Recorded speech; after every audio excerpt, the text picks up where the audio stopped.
બેટા, મને આ જગ્યાએ ના મોકલ. હું તારા ઉપર બોજ નહીં બનું.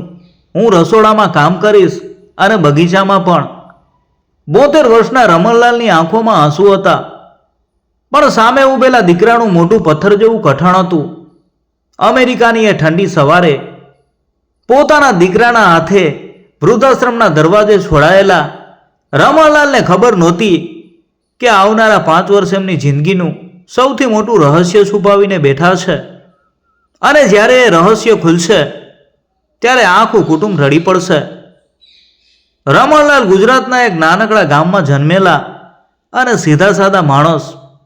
પત્ની કંચનબેનના મૃત્યુ પછી એમણે એકલા હાથે દીકરા વીરેનને મોટો કર્યો, ભણાવ્યો અને અમેરિકા મોકલ્યો તો. વીરેન ત્યાં સેટલ થયો, સારી નોકરી મળી, લગ્ન કર્યા. પિતાએ વિચાર્યું કે હવે બુઢાપામાં દીકરાના ઘરે શાંતિથી દિવસો પસાર થશે. પણ અમેરિકા પહોંચ્યાના 6 મહિનામાં જ બધું બદલાઈ ગયું. વીરેનની પત્ની પ્રિયાને સસરાનું ઘરમાં રહેવું ગમતું નહોતું. રોજ નાની નાની વાતોમાં ઘર્ષણ થવા લાગ્યું. એમને અંગ્રેજી નથી આવડતું. પાડોશીઓ સામે શરમ આવે છે. ઘરમાં એમની જૂની ટેવોથી બાળકોને તકલીફ પડે છે. આવા બાના રોજ વધતા ગયા. એક દિવસ વીરેને હિંમત કરીને કહી દીધું કે પપ્પા, તમારા માટે એક સરસ જગ્યા શોધી છે. ત્યાં તમારી ઉંમરના લોકો હશે, તમને એકલું નહીં લાગે.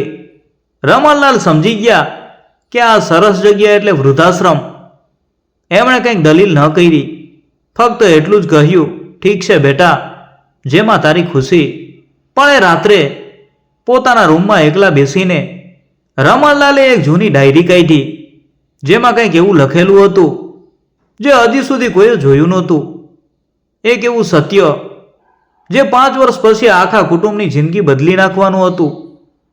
વૃદ્ધાશ્રમનું નામ હતું શાંતિનિવાસ. પણ રમણલાલના મન માટે એ કંઈ શાંતિનું ઘર નહોતું, એક જેલ જેવું લાગતું હતું. પહેલા દિવસે જ્યારે વીરેન એમને મૂકીને ગયો ત્યારે ગાડીની પાછળ દોડવાનું મન થયું, પણ પગે સાથ ન આપ્યો. બારીમાંથી ગાડી દૂર જતી જોઈ અને એક ડોસાની આંખોમાંથી આંસુ સરી પડ્યા. પણ મોઢા ઉપર સ્મિત રાખ્યું, કારણ કે બાજુમાં ઊભેલા બીજા વૃદ્ધો પણ એ જ પીડામાંથી પસાર થયા હતા. શરૂઆતના મહિનાઓ ખૂબ અઘરા ગયા. રમણલાલ રોજ સાંજે ફોન કરતા, પણ વીરેન ક્યારેક મીટિંગમાં છું તો ક્યારેક પછી ફોન કરું છું એમ કહીને ટાળી દેતો. ધીરે ધીરે ફોન કોલ્સ મહિનામાં 1-2 વાર થવા લાગ્યા. રમણલાલે ક્યારેય ફરિયાદ ન કરી. એમણે શાંતિનિવાસમાં જ પોતાનું નવું જીવન શરૂ કર્યું. ત્યાં એમની મુલાકાત થઈ કમળાબેન સાથે, જે પોતે પણ પોતાના દીકરાથી અલગ રહેતા હતા. બંનેની મિત્રતા ધીરે ધીરે ગાઢ થતી ગઈ. કમળાબેન ભૂતકાળમાં શાળામાં શિક્ષિકા હતા અને રમણલાલને ગણિતમાં ખૂબ રસ હતો. બંનેએ મળીને આસપાસના ગરીબ પરિવારોના નાના બાળકોને મફત ટ્યુશન આપવાનું શરૂ કર્યું. આ કામ એટલું સફળ થયું કે સ્થાનિક અખબારમાં એમની વાત છપાઈ ગઈ. ભારતીય વડીલોએ શરૂ કરી મફત શિક્ષણ સેવા. આ સમાચાર ધીરે ધીરે ફેલાયા, પણ રમણલાલે ક્યારેય વીરેનને આ વિશે કાંઈ કહ્યું નહીં. એમના મનમાં એક જ વાત હતી, મારે મારા દીકરા ઉપર બોજ નથી બનવું, ભલે એ ગમે એટલું દૂર રહીએ. 3જા વર્ષે એક મોટો ટ્વિસ્ટ આવ્યો. વૃદ્ધાશ્રમના સંચાલકે રમણલાલને બોલાવીને કહ્યું કે એમની ડાયરીમાં લખેલી કેટલીક વાતો જે એમણે ક્યારેય કમળાબેનને વાંચી સંભળાવી હતી, એ વાતો એટલી પ્રેરણાદાયક હતી કે એક પ્રકાશકે એમાંથી પુસ્તક બનાવવાની ઈચ્છા વ્યક્ત કરી હતી. રમણલાલ પહેલા તો ડરી ગયા કે મારી અંગત વાતો દુનિયા સામે. પણ કમળાબેને સમજાવ્યું, તમારી પીડા બીજા હજારો વડીલોને હિંમત આપી શકે છે. એટલે રમણલાલે હા પાડી. પુસ્તકનું નામ રાખ્યું એકલતાનો ઉજાસ. અને આ પુસ્તક છપાયું એ જ અઠવાડિયે અમેરિકાના એક મોટા શહેરમાં વીરેનની ઓફિસમાં કંઈક એવું બન્યું જેની કોઈ કલ્પના પણ નહોતી કરી.